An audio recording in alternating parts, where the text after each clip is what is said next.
Episode 1 शुरू होता है। हम देखते हैं कि एक फ्लाइट आसमान में उड़ रही है। किटी उसी फ्लाइट में बैठी है। उसकी आंखों में एक अलग चमक है। वो सोचती है कि आखिरकार उसे दोबारा मौका मिल गया है।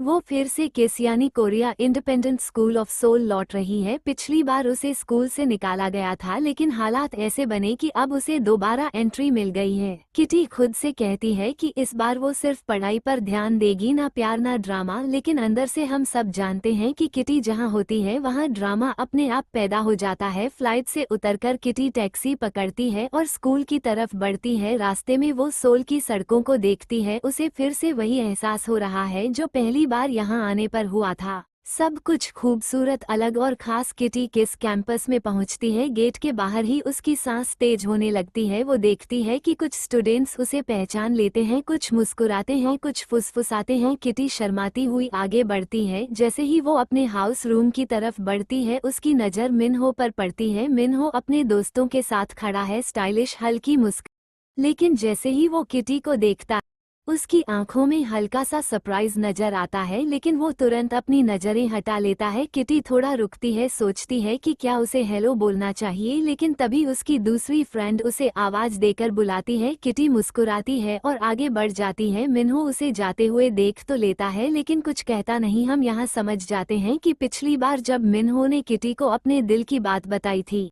उसका असर आज भी बाकी है। किटी भी उसे नज़रअंदाज करने की कोशिश करती है, लेकिन हम देखते हैं कि उसके मन में हलचल जरूर है। किटी अपने नए कमरे की तरफ जाती है, लेकिन वहां उसे बड़ा झटका लगता है। उसका पुराना रूम चेंज हो चुका है। अब उस रूम में कोई नया स्टूडेंट रहने वाला है। किटी अंदर दाखिल होती है तो वहां स्टेला नाम की लड़की सामान रख रही होती है। स्टेला पहले तो किटी को देखकर चौंकती है, फिर कहती है, ओह तुम किटी हो, तुम्हारे बारे में सुना है। किटी थोड़ी असहज हो जाती है, क्योंकि वो उम्मीद कर रही थी कि वही पुराना माहौल मिलेगा, लेकिन यहाँ तो सब कुछ बदल चुका है। वो अपना सामान किसी नए जगह पर शिफ्ट करती है। उसका नया रूम छोटा है, थोड़ा टाइट, लेकिन किटी खुद को संभाल कर मुस्कुराती है, जैसे कहना चाहती हो कोई बात नहीं, सब ठीक हो जाएगा। एपिसोड आगे बढ़ता है। किटी क्लास में जाती है। स्टूडेंट्स एक दूसरे से बातें कर रहे होते हैं, कुछ उसे देखकर खुश होते हैं, कुछ उसकी लौटने पर तंज कसते हैं। तभी यूरी क्लास में एंट्री करती है। यूरी को देखकर किटी एकदम से शांत हो जाती है, उसकी धड़कन तेज हो जाती है। यूरी और किटी की आंखें मिलती हैं। कुछ सेकंड तक दोनों एक दूसरे को देखते रहते हैं, जैसे बहुत कुछ कहना चाहती हो। यूरी के चेहरे पर मुस्कान है, पर उसकी आंखों में हल्का सा दर्द भी छिपा है। वो किटी के पास आकर कहती है, वेलकम बैक। किटी मुस्कुराती है और धीरे से थैंक यू कहती है। क्लास के बाद दोनों थोड़ी देर साथ चलते हैं, लेकिन जल्दी ही यूरी का फोन बजता है। उसे घर से कॉल आता है। वो जल्दी में चली जाती है। किटी अकेली खड़ी रह जाती है और सोचती है कि यूरी आज भी वैसी ही है, खूबसूरत, शांत और रहस्यमयी। लंच टाइम में किटी अपने नए फ्रेंड्स स्टेला और प्रवीणा के साथ बैठती है। प्रवीणा मजाकिया स्वभाव की है। वो किटी से बतियाती है और कहती है कि सभी जानते हैं किटी का नाम जहां है वहाँ ड्रामा खुद चलकर आता है। किटी हंसकर कहती है, इस बार मैं सिर्फ पढ़ाई पर ध्यान दूंगी। लेकिन अचानक कैफेटेरिया में सन्नाटा छा जाता है, क्योंकि मिन्हो की एंट्री होती है। किटी भी पलटकर उसे देखती है। मिन्हो और किटी की नज़रें टकराती हैं और उसी पल साफ नजर आता है कुछ तो बाकी है। प्रवीणा और स्टेला हंसते हुए टीजिंग करती हैं कि मिन्हो है तो स्टोरी इंटरेस्टिंग होगी। किटी नजरें नीचे कर लेती है। किटी अपने बेड पर बैठी होती है, उसकी आंखें एक फोटो पर टिकी हैं। फोटो उसकी माँ की है, जिसमें वो किस के सामने खड़ी हैं। किटी फोटो पलटती है तो पीछे कुछ लिखा हुआ नजर आता है, कुछ नाम और एक तारीख। किटी के चेहरे पर हैरानी, उलझन, जैसे कहानी उसके सामने खुल रही हो। और एक पल में हमें एहसास होता है किटी की इस बार की यात्रा सिर्फ पढ़ाई या प्यार की नहीं है, इसमें उसकी माँ का अतीत छुपा है। सुबह का समय है, किसके हॉस्टल में हलचल है, स्टूडेंट्स तैयार हो रहे हैं। किटी भी जल्दी से उठकर अपनी यूनिफॉर्म पहनती है और चेहरे पर वही पुरानी चमक लिए बाहर निकलती है, लेकिन उसके मन में थोड़ा तनाव है।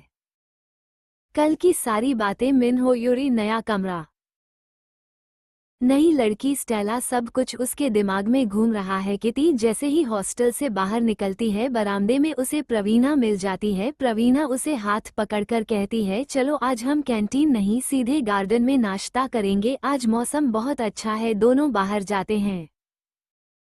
हल्की हवा चल रही है, पत्तों की खुशबू।